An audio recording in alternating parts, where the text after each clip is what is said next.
देखिए हम सारा तैयारी कर लिए हैं पूजा का, अभी जा रहे हैं हम पूजा करने के लिए।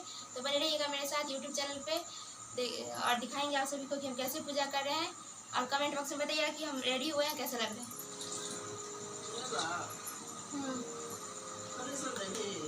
दूध थोड़ा सा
मने मने गाड़ी है।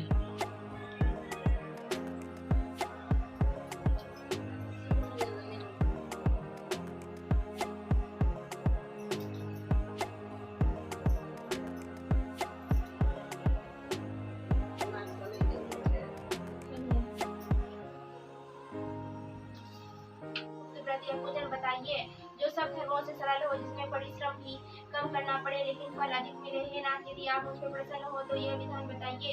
हे प्रभु, किस व्रत या दान से आदि मध्य और अंत रहित आप जैसे महाप्रभु हमको प्राप्त हुए हैं। शिव जी बोले, हे देवी सुनो, मैं तुमको एक व्रत जो मेरा सर्वस्व और छिपाने योग्य है लेकिन तुम्हारे प्रेम के वशीभूत होकर मैं तुम्हें बतलाता हूँ। जैसे नक्षत्रों से चंद्रमा, ग्रहों में सूर्य, वर्णों में ब्राह्मण, देवताओं में विष्णु भगवान, नदियों में गंगा, पुराणों में महाभारत, वेदों में सामवेद और इंद्रियों में मन श्रेष्ठ है। सब पुराण वेदों का सर्वस्व जिस तरह कहा गया है, मैं तुम्हें एक प्राचीन व्रत बतलाता हूँ। एकाग्र मन से सुनो, जिस व्रत के प्रभाव से तुमने मेरा आधा आसन प्राप्त किया है मैं तुमको बतलाऊंगा, क्योंकि तुम मेरी प्रेयसी हो। भाद्रपद मास के हस्त नक्षत्र से युक्त शुक्ल पक्ष की तृतीया तिथि को उसका अनुष्ठान मात्र करने से स्त्रियां सब पापों से मुक्त हो जाती है। हे देवी, तुमने आज से बहुत दिनों पहले हिमालय पर्वत पर इस व्रत को किया था। यह वृतांत मैं तुमसे कहूँगा। श्री पार्वती जी ने पूछा, हे नाथ, मैंने क्यों यह व्रत किया था, यह सब आपके मुख से सुनना चाहती हूँ। शिव जी ने कहा, भारतवर्ष के उत्तर की ओर एक बड़ा रमणीक पर्वतों में श्रेष्ठ हिमालय नामक पर्वत है। उसके आसपास तरह तरह की भूमियाँ हैं, तरह तरह के वृक्ष उस पर लगे हुए हैं, नाना प्रकार के पक्षी और अनेक प्रकार के पशु उस पर निवास करते हैं। वहाँ पहुँचकर गंधर्वों के साथ बहुत से देवता, सिद्ध, चारण, पक्षीगण से बड़ा पर्वत ऊंचा तो इतना अधिक है कि मृत के घर की तरह समझ कर आकाश का स्पर्श किए रहता है। उसके समस्त शिखर सदैव हिम से आसानित रहते हैं और गंगा जल की ध्वनि तक सुनाई देती रहती है। हे पार्वती जी, तुमने बाल्यकाल में उसी पर्वत पर तपस्या की थी। 12 वर्ष तक तुम उल्टी टांग कर केवल धुआं पीकर रही। 64 वर्ष तक सूखे पत्ते खाकर रही। माघ मास में तुम जल में बैठी रहती थी और वैशाख की दुपहरिया में पंचाग्नि प्राप्ति थी। श्रावण के महीने में जल बरसता तो तुम भूखी प्यासी रहकर मैदान में बैठी रहती थी। तुम्हारे पिता इस तरह के कष्ट सहन को देख बड़े दुखी हुए। वे चिंता में पड़ गए कि मैं अपनी कन्या किसको दूं।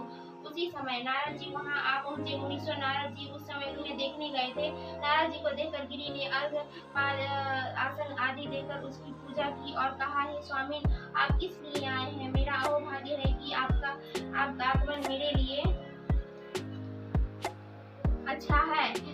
जी ने कहा, हे पर्वतराज सुनो, मैं भगवान विष्णु का भेजा हुआ आपके पास आया हूँ। आपको चाहिए कि यह कन्या रत्न किसी योग्य वर को दे। भगवान विष्णु के समान योग्य वर ब्रह्मा, इंद्र और शिव इनमें से कोई नहीं है, इसीलिए मैं यही कहूँगा कि आप अपनी कन्या भगवान विष्णु को ही दे। हिमवान ने कहा, भगवान विष्णु स्वयं मेरी कन्या ले रहे हैं और आप यह संदेश लेकर आए हैं तो मैं उन्हें अपनी कन्या दूंगा। हिमवान की इतनी बात सुनकर मुनिराज नारद आकाश में विलीन हो गए। वे पीताम्बर, शंख चक्र और गदाधारी भृगु को दे डाला। तब पिता की बात सुनकर तुम बिना उत्तर दिए ही अपनी सखी के साथ घर चली गई।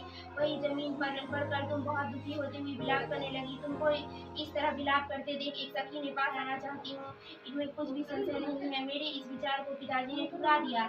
इससे मैं अपने शरीर को त्याग दूंगी। पार्वती जी की इस बात को सुनकर सखियों ने कहा कि शरीर का त्याग ना करो, चलो किसी ऐसे वन में चले जहाँ पिता को ना पता लगे। ऐसी सलाह कर तुम वैसे वन में जा पहुंची।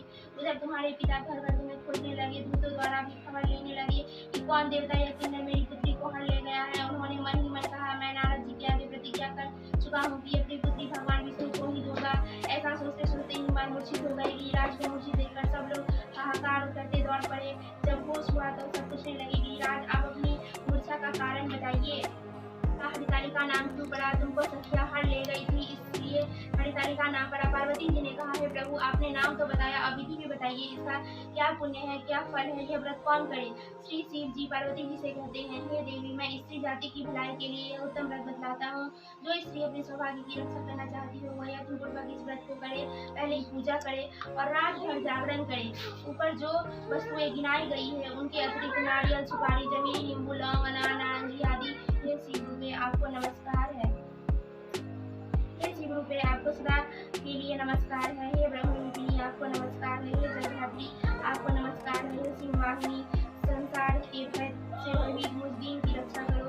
इस कामना की पूर्ति के लिए मैंने आपकी पूजा की है। हे पार्वती जी मुझे राज्य और सौभाग्य दे, मुझ पर प्रसन्न हो। वे इन्हीं मंत्रों से पार्वती जी तथा शिव जी की पूजा करे। तदंतर विधि पूर्वक कथा सुने और ब्राह्मण को वस्त्र, गौ, सुवर्ण आदि दे। इस तरह एकत्रित होकर स्त्री पुरुष दोनों एक साथ पूजन करे। फिर वस्त्र आदि जो कुछ हो उसका संकल्प करे। हे देवी जो इस अरसा खाने से मक्खी होती है उस रोज सोने से अजगर या पति को धोखा देने से मुक्ति होती है। इसीलिए हमारी स्त्रियां व्रत अवश्य करे। दूसरे दिन स्वर्ण, चांदी, तावा तथा बांस के पात्र से अन्न भरकर ब्राह्मण को दान, कुछ भी संशय नहीं है।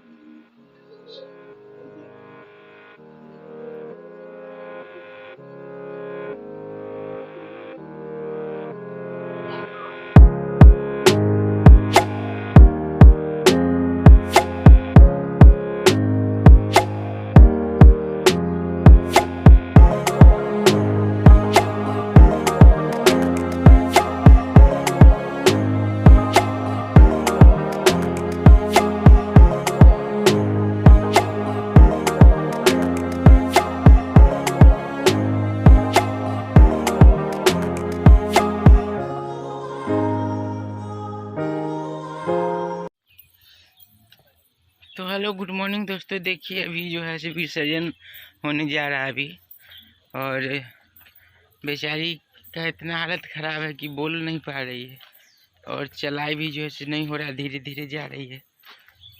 तो किधर जा रही है?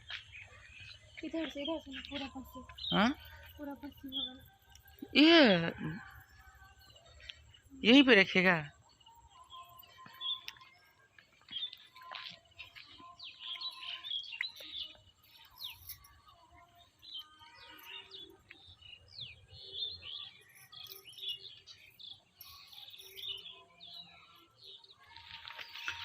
तो चलिए दोस्तों, बात देखिए आप लोग, अभी जो है विसर्जन होने जा रहा है। सुबह का टाइम है, 5:38 हो रहा है ना, और अभी जो है विसर्जन जो है हो रहा है।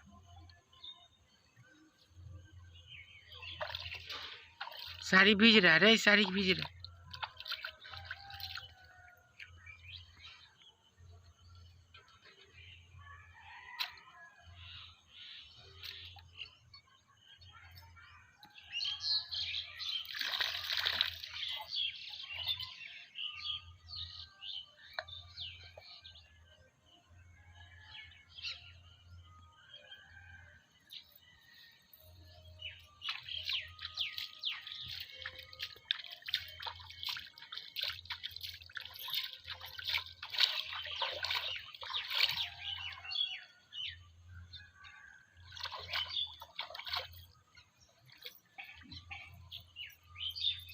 हो गया, चलो ठीक है तब।